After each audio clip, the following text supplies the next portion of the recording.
So let's take a look at collective human rights at home and abroad. Unfortunately, collective human rights have been something of an afterthought in core human rights documents like the International Bill of Rights. Witness, the Universal Declaration of Human Rights devotes 21 articles to civil and political rights. It devotes 5 articles to economic and social rights, and it devotes exactly 1 article, Article 27, to collective rights. But that actually includes quite a bit in that one article. For example, the right to participate in the cultural life of the community, although that's left kind of frustratingly vague in the Universal Declaration. It also includes access to the arts and to scientific advancement. It includes the right to, and I'm quoting here, protection of the moral and material interests resulting from any scientific, literary, or artistic production of which one is author. In other words, intellectual property rights. You get to copyright the stuff you create. The focus here is very much on individual liberties and entitlements. So even though we're talking about collective rights, the Universal Declaration still cannot seem to help but frame it in terms of the individual. Now, the ICCPR, the International Covenant on Civil and Political Rights, implicitly suggests some collective rights in a couple of different places, but again, frames them very much in individual terms. Article 3 is the prohibition on genocide, but it's framed as though the issue here is just that people shouldn't get killed because individuals are entitled to live. And there's the right of ethnic, religious, and linguistic minorities to practice their own culture, worship in their own religion, and speak and preserve their own language in Article 27. But again, the focus is very much on the right of individuals to do these things, not the right of the language to exist or the religion to be practiced. Then there's the International Covenant on Economic, Social, and Cultural Rights. I mean, come on, the C stands for culture, right? It's right in the title. But it's still only one article, albeit a very complicated one, in this treaty that focuses on collectives. Article 15 includes both individual and collective rights. It includes the individual right to culture, very much like the Universal Declaration does. That includes things like taking part in the cultural life of the community, sharing benefits from scientific advancement and progress, and having protection for your own personal intellectual property rights. But here we actually start to see cultural rights being evoked as well. There's an explicit acknowledgement that some rights are collective. So the state must conserve and develop and diffuse science and culture. The state has to protect scientific and creative autonomy, which means not censoring or suppressing it collectively. And the state has to encourage international cooperation in scientific and cultural endeavors. Now, you'll note that the environment is completely ignored here, regrettably. So we'll get to that. In any case, collective rights really get short shrift in the canon documents, and that's not all that surprising because most of them were written and conceived in the mid to late 20th century, which was really before the environment was on the global radar to the extent that it is now. But that doesn't mean that these rights have been ignored in recent years. They've just been captured in more narrowly defined United Nations declarations and international agreements. Starting with culture. We have the Universal Declaration on Cultural Diversity. This was passed in 2001 by UNESCO. Its basic purpose is to preserve and promote cultural diversity worldwide. It was actually issued just a couple of months after 9/11, and it was adopted unanimously in the United Nations.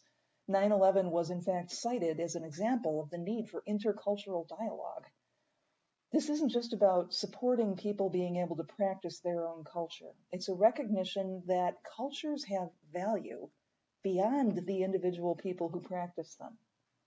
It's been estimated that right now there are more than 7,000 languages spoken worldwide. By the year 2100, just 80 years from now, the expectation is that more than half of those 7,000 languages may die out. And when that happens, it's a loss for everyone, not just the native speakers of the language. So the Universal Declaration on Cultural Diversity is a sign of full-throated support for the existence of diverse cultures as a good in itself. If you've ever watched the opening ceremonies of the Olympics, you know that countries take pride in representing their unique cultural heritage. Sometimes that's kind of stupid, as in people wearing cowboy hats in the big parade of the opening ceremonies, but sometimes it's downright magnificent. The idea of cultural diversity is that variety makes us all richer, and therefore we have a shared responsibility to protect it. On the individual level, yeah, we're going to protect your right to speak Lakota or Mazatec or Romani. But on the collective level, we're going to work to ensure that Lakota and Mazatec and Romani as languages don't die out. We all have a right to live in a world that has diverse cultural heritages, even if we don't personally engage with all of them. Also in the area of cultural human rights is the Declaration on the Rights of Indigenous Peoples. And we're going to talk about this more. This was passed in 2007, and it was a statement of how Indigenous peoples should be treated, including their rights to culture, to identity, language, health, employment, education, their right to self-determination, to make their own decisions about what will happen to them, their right to freedom from discrimination, and their right to maintain their own institutions, along with participating fully in larger society. A really important element here is sacred land rights, which we're going to discuss next week. This is a resolution only, unfortunately, this declaration. It's not a legally binding treaty. So the Declaration on the Rights of Indigenous Peoples does not require ratification, just a vote. It was adopted in 2007. 144 states were in favor of it. 11 states abstained, 4 were against it. Guess which? Australia, Canada, New Zealand, and yes, the United States opposed this resolution. All of them have now informally endorsed it, but we continue to emphasize its non-binding nature. All right, so declarations and agreements on environmental rights. Several of these. First of all, the Earth Summits, starting in 1972 in Stockholm, and every 10 years thereafter, in Nairobi, in Rio, in Johannesburg, and back in 2012 in Rio de Janeiro again. There has been a summit where nations of the world come together to talk about just how truly, thoroughly we've messed up the environment and what we're going to do about it. In 1972, the first one of these, this was the first UN statement ever on principles about the environment. And it was fairly basic stuff. The idea that, yes, we should be safeguarding wildlife. We should prevent ocean pollution. We should not exhaust resources. We should educate people about the environment. But it was all pretty much voluntary. Now, fast forward to the 1992 Earth Summit, the first Rio Summit. This was the Rio Declaration on Environment and Development, in which countries came together after the Cold War ended to cooperate on development and sustainability. There was, at this point in the early 90s, a growing recognition of what we know today is two serious interconnected global problems. That's developing world in which countries are demanding more resources, and a developed world, the richer countries, which are over-consuming those same resources. So in 1992, the issues were things like biodiversity loss, insufficient resources, environmental degradation, and a very, very early recognition of a gigantic emergency on the horizon, climate change. In 2012, the Earth Summit focused on the fact that poor people in developing nations are not going away. Poverty and underdevelopment make environmental sustainability impossible for the entire world. So the focus in 2012 came to be figuring out how to build green economies in the developing world for sustainable development. This was notable because, again, it was really the first time that people in wealthy countries came to recognize reluctantly that they weren't going to be able to just survive and wave goodbye to the poor side of the world. That if we are all successful or none of us successful, that's the way collective environmental rights work. Second, the Paris Agreement in 2015 which you've probably heard about, was about combating climate change and reducing global greenhouse gas emissions. It had the specific goal of keeping global average temperature increases below 1.5 degrees Celsius past pre-industrial levels. And that's a complicated sentence to try and parse, but basically you take the level of emissions of greenhouse gases before the Industrial Revolution ever happened, so like 200 years ago, and say that's the target. Those are the temperature levels we want to seek. We want to maintain a circumstance in which we don't get more than 1.5 degrees Celsius past those levels. This was an agreement that needed the ratification of at least 55 countries in order to be successfully implemented. It was signed by 195 countries. It was ratified by 185, including the United States and China. Unfortunately, Donald Trump has withdrawn us from the Paris Agreement this past November. So we are now the only country in the world that is not part of the Paris Agreement to deal with climate change.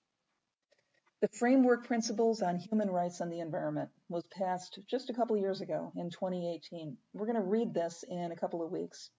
So far, there is no formal UN convention on the human right to a healthy, sustainable environment. It's not a canon document, but it's very likely to become one.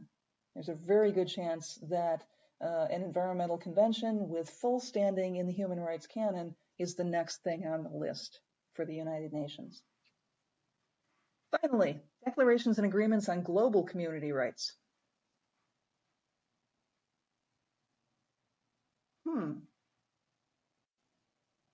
Well, yeah, we don't have any of those yet. What we do have, however, is a high-level panel on digital cooperation. In 2018, a group came together to find ways to strengthen international cooperation in the digital space. The idea here was to raise awareness about the effects of digital technology on society, to consider the massive potential for it to make our lives better, and the equally massive potential for abuse, exploitation, and violence of human rights. So we don't have any specific human rights agreements addressing these rights specifically yet, but you may have noticed the human rights community really doesn't break land speed records on this stuff. We're getting there. It's just taken us a while. So to review, what do each of these areas of human rights interest have in common? Well, they're all about the indivisible human rights of groups or communities, and they cannot be reduced to just what happens to or on behalf of an individual. And as you've no doubt figured out by now, that's a problem in the United States. I want to talk about the U.S. approach to collective human rights. Just a little sociological analysis here. Some of the reasons why we have such a almost violent rejection of these basic principles, why we're having to be dragged kicking and screaming into the world community where collective human rights are concerned. Here's reason number one. In the United States, we have a very strong cultural emphasis on individualism. That is to say, we have a tendency to interpret human experience as the result of choices by individuals, while largely ignoring the broad social forces that shape those choices.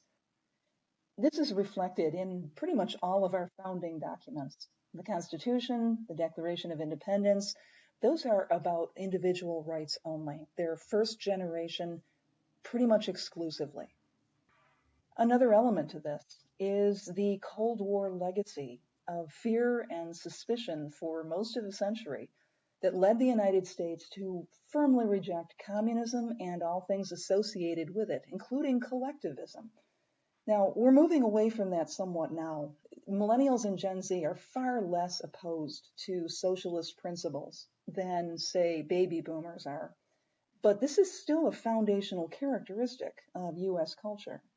Capitalist ideology prioritizes personal economic gain over the environment or culture.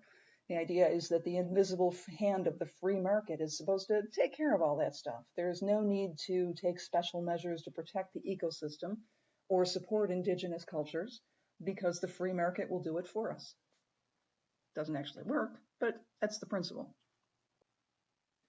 A second explanation for the US resistance to collective human rights has to do with our expectations of assimilation. Now, the United States is a nation of immigrants. We call ourselves that. We even pride ourselves on that. We note that our ancestors have been kicked out, fled, or forcibly dragged out of pretty much every other country in the world. But despite our multicultural heritage, we still expect people to conform to the dominant culture. You're allowed to keep and celebrate your heritage on Cinco de Mayo or on Chinese New Year or on St. Patrick's Day, but the rest of the time we don't want to hear an accent and we don't want to see a hijab. There is a resistance to protecting cultural identities or non-traditional religions because they're seen as foreign or immigrant-based, and we expect people to completely culturally assimilate to the dominant society. That's one of the reasons that we periodically have an upsurge in demands for making English the official language of the country. In fact, some people get pretty upset just about the prospect of having to press 1 for English when they call on the automated phone line. There's also a fair amount of cultural and racial anxiety by whites especially. The Pew Research Center released poll results showing that the Census Bureau expects a majority-minority country by 2050. That means that people of color, Black, Hispanic, Asian, Indigenous, collectively will constitute more than 50% of the population.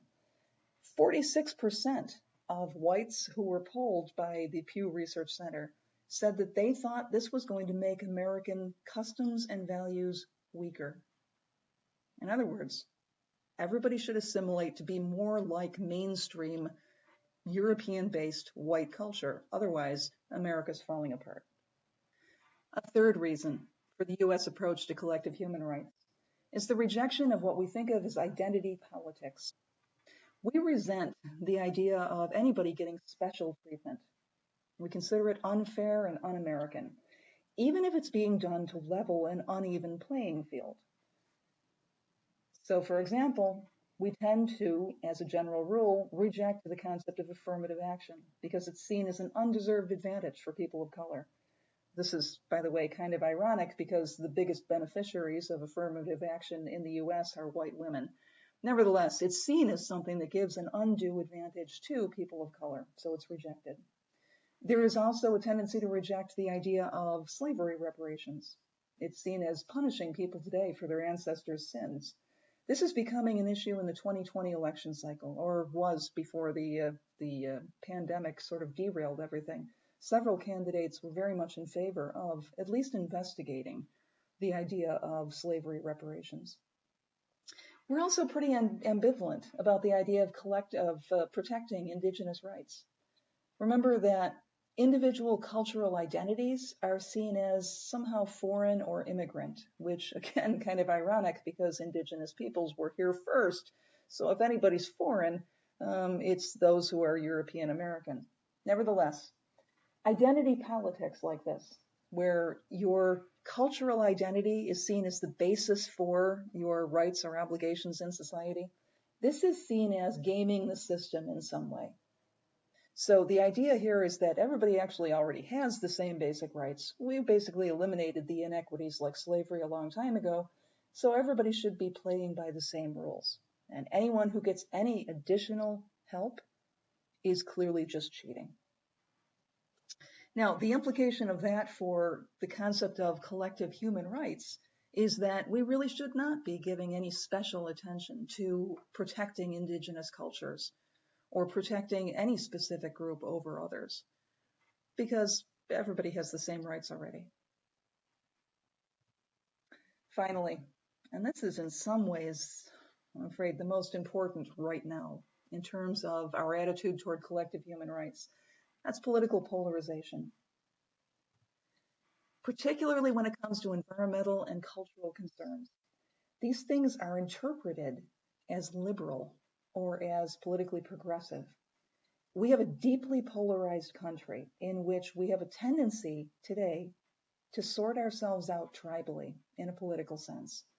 We affiliate with positions that represent our sides, the same way you would affiliate with a sports team and, hate the other side. This kind of tribalism shuts down critical thinking. If you acknowledge that the other team or the other side or the other political party has a legitimate point, then you're being disloyal to your own side.